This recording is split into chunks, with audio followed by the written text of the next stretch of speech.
Eu gostaria de pedir a vocês orientações de procedimento durante os acolhimentos fraternos que fazemos em nosso centro.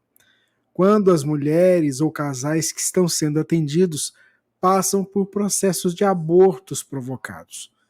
Ocorre que a gama de situações é muito grande, indo desde aquelas em que a mulher ou o casal não tem a menor noção das possíveis consequências daquele infeliz ato, até aquelas em que já existe um certo entendimento sobre aquelas consequências e algum tipo de arrependimento.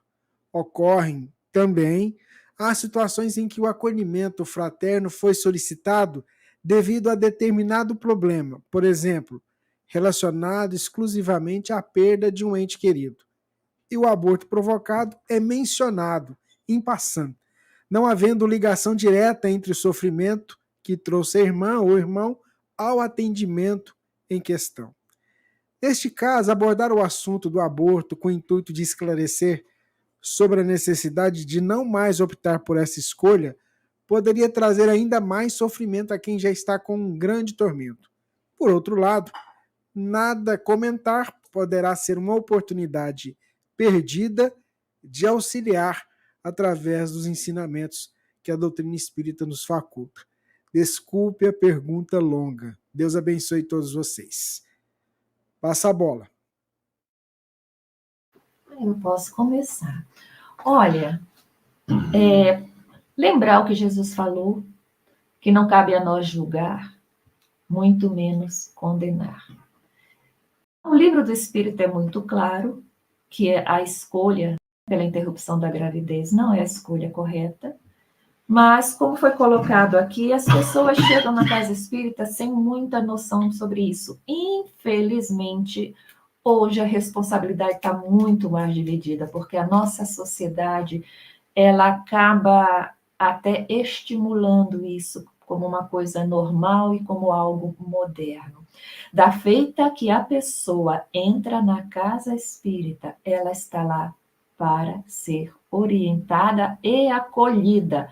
O problema é como que nós vamos conversar. Uma coisa que eu não entendi, a pessoa que chegou lá, ela está pensando em interromper uma gravidez ou já interrompeu a gravidez? Se interrompeu a gravidez, sim, ali é o momento de começar a esclarecer.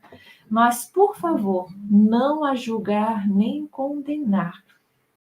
Esclarecer que essa não é realmente a opção mais interessante, que eles comecem a treinar imaginando que os espíritos vêm de existências anteriores e quando eles vêm para o processo de renascimento, feito todo um investimento, uma expectativa que eles trazem. E que sempre a interrupção é uma frustração de todo esse planejamento. Mas nunca colocar, você vai responder por isso é um crime. Não, não precisa. Sempre colocar, evidentemente, vocês não tinham conhecimento disso, mas nós estamos alertando para o futuro. E agora? Não se preocupem. Deixa que Jesus cuida disso, né? Deixa que a vida vai cuidar disso. Vocês, é diferente a responsabilidade de alguém que tem um conhecimento mais profundo disso. Então, a questão é orientá-los sem a cobrança, sem o rigor, não é essa a proposta cristã, mas não deixar de orientar, tá? Se a pessoa chegar lá no processo de perturbação, de arrependimento, de culpa porque provocou o aborto, aí a proposta é fazer com que a pessoa não sinta culpa, não é dizer que está certo. O arrependimento é um processo para um recomeço. Então, estimular e dizer, que bom que você passou pela porta do arrependimento. A porta do arrependimento é o que divide o homem antigo do homem novo, ou no caso, a mulher antiga da mulher nova. Você hoje que está na minha frente não é aquela mulher que optou por interromper a gravidez. Você mudou na hora em que se arrependeu, em que começou a chorar, que sua consciência ficou pesada. Você hoje não repetiria, então você não é mais aquela mulher. Então está na hora de você hoje perdoar aquela mulher que cometeu aquele erro ontem, entende? Sempre no intuito de consolação. E deixar que a vida, as existências, cuidem desse caso. Não cabe a nós espíritas citar fórmulas nem dizer o que vai acontecer. Eu queria dar uma contribuição no seguinte sentido. O Espiritismo, ele é a favor da vida. Se ele é a favor da vida, ele é a favor da vida da mãe também.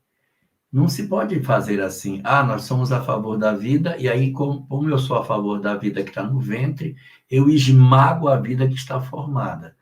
A gente tem que ser a favor da vida que está no ventre? Tem, mas tem que ser a favor da vida que está formada, da mulher, que muitas vezes ela é até vítima de um processo desse tipo, em que ela é muito jovem e os pais obrigam a fazer, ou ela é imatura, o companheiro obriga, senão ele vai abandoná-la, e ela mesmo não querendo acaba cedendo dentro de um complexo de culpa. Então, existem circunstâncias que têm que ser buscadas para a gente não jogar todo mundo na vala comum. Você praticou aborto? Então isso é assim. O nosso papel há de ser o de acolher a pessoa. Tem que saber separar o fato do aborto da pessoa que está envolvida na problemática do aborto. Eu tenho que separar. Então, nunca dizer para a pessoa, nossa, mas você, que absurdo, você não tem noção. Meu Deus, meu Deus. Isso até porque isso não é doutrinário. A gente sabe que a lei de causa e efeito, ela nos alcança por aquilo que falta a gente aprender. Então, se alguém percebe que a sua existência passou por uma história desse tipo, que é uma história muito dolorosa, e essa pessoa está sentindo dentro do seu eu desconforto, é porque ela já não é mais a mesma pessoa. O problema acontece quando alguém diz assim, eu fiz, gostei e faço de novo e aconselho que façam, porque aí significa que a mente está cristalizada. Mas se eu fiz e hoje eu repenso o que fiz, eu já não estou mais na mesma posição. E a gente precisa acolher as pessoas. Olha, realmente a opção feita não foi a melhor. Mas a gente tem como resolver isso. De que maneira? Revendo nossos conceitos. Refazendo as nossas ideias sobre o que é a maternidade, o que é a paternidade, mudando a nossa visão de vida, orando pela entidade que ia reencarnar. Se for o caso, entrar num trabalho de atendimento à criança, pode ser, ou não, isso é o gosto de cada um, mas mudar o padrão de pensamento é essencial. E a gente não faz isso atacando a pessoa, criticando ou condenando, como a Sâmia colocou. A gente faz ajudando. A decisão foi a melhor? Não, não foi. Não foi uma decisão acertada. Mas ela já aconteceu. Então, agora, como é que a gente pode fazer para alterar o nosso padrão de psiquismo para que a gente não volte a cometer e se desembarace do processo da culpa? A culpa nunca ajuda. A gente ajuda quando descobre a responsabilidade que tem e começa a construir uma nova história, porque a lei de causa e efeito não é para punir. A lei de causa e efeito é para educar. O que estiver faltando para educar, ela vai nos dar. Se eu já caminhei bastante, falta só um pouquinho. Se eu estou no mesmo padrão, tem muita coisa para resolver. Então, a lei de causa e efeito pode me encontrar de maneira mais dura. Mas se eu já fiz mudanças, não é esperado que eu tenha um encontro com a lei de causa e efeito de maneira tão dolorosa, se em mim já não há mais a mesma pessoa que realizou isso no passado.